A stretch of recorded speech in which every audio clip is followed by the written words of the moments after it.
Hello, my name is Siddharth and my topic is ultrasound guided popliteal sciatic nerve block.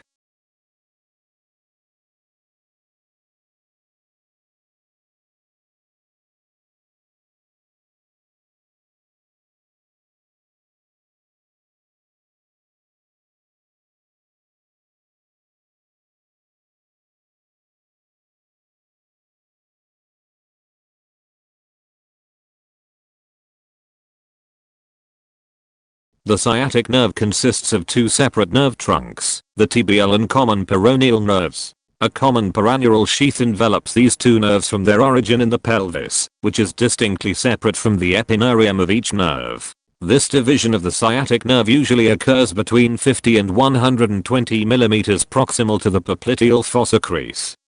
Following its divergence from the sciatic nerve, the common peroneal nerve continues its path laterally and descends along the head and neck of the fibula. Its major branches in this region are branches to the knee joint and cutaneous branches that form the sural nerve. Its terminal branches are the superficial and deep peroneal nerves. The tibial nerve is the larger of the two divisions of the sciatic nerve and continues its path vertically through the popliteal fossa. Its terminal branches are the medial and lateral plantar nerves. Its collateral branches give rise to the cutaneous sural nerves, muscular branches to the muscles to the calf, and articular branches to the ankle joint.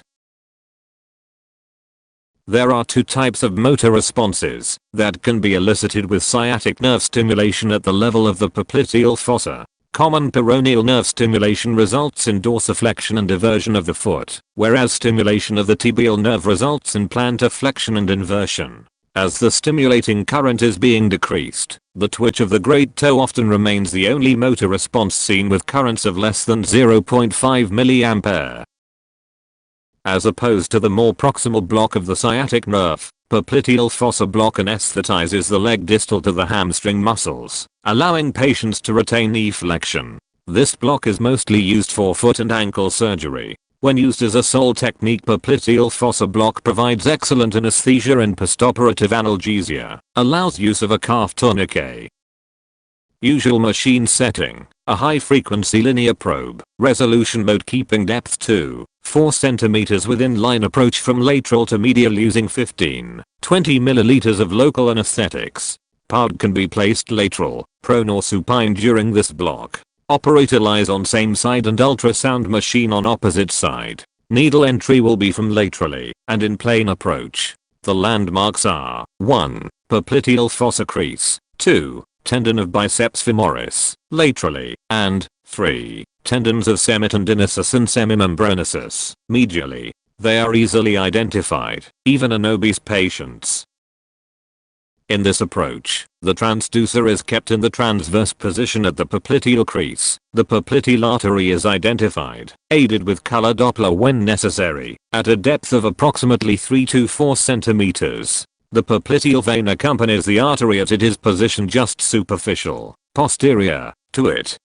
On either side of the artery are the biceps femoris muscles, laterally, and the semimembranosus and semitendinosus muscles, medially. The tibial nerve is positioned superficial and lateral to the vein, and is seen as a hyperechoic, ovalo round structure with a honeycomb pattern. Usually, tilting the transducer caudally is necessary to bring out the nerve from the neighboring adipose tissue. Once the tibial nerve has been identified, the common peroneal nerve is visualized slightly more superficial and lateral to the tibial nerve. The transducer should be slid proximally until the tibial and peroneal nerves are visualized coming together to form the sciatic nerve before its division. This junction usually occurs at a distance 5 to 10 cm from the popliteal crease, but may occur very close to the crease, or, less commonly, more proximally in the thigh. As the transducer is moved proximally, the popliteal vessels move deeper and become more challenging to image. Adjustments in depth, gain, focus, and direction of the ultrasound beam should be made to keep the nerve visible at all times.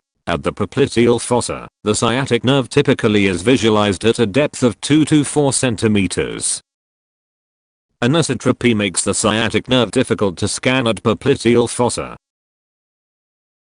Generally tilting the transducer towards the knee will deals anisotropy and makes sciatic nerve visualized as a hyperechoic, round or oval structure with a honeycomb pattern.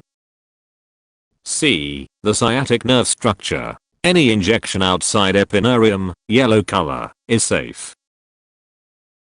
Periplexus injection is safe and slow in onset. Studies utilizing ultrasound imaging have shown that injecting local anesthetic within subperineural sheath consistently gives a rapid onset, safe, and effective block.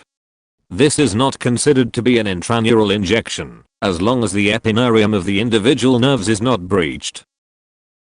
Any injection inside epineurum is called intraneural injection. Intravesicular intraneural injection is more harmful, in compared to extravesicular intraneural injection. Care must be taken not to inject inside epineurum. Let's check out screening and real block.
This popliteal sciatic nerve block is given in supine position of patient just like in picture.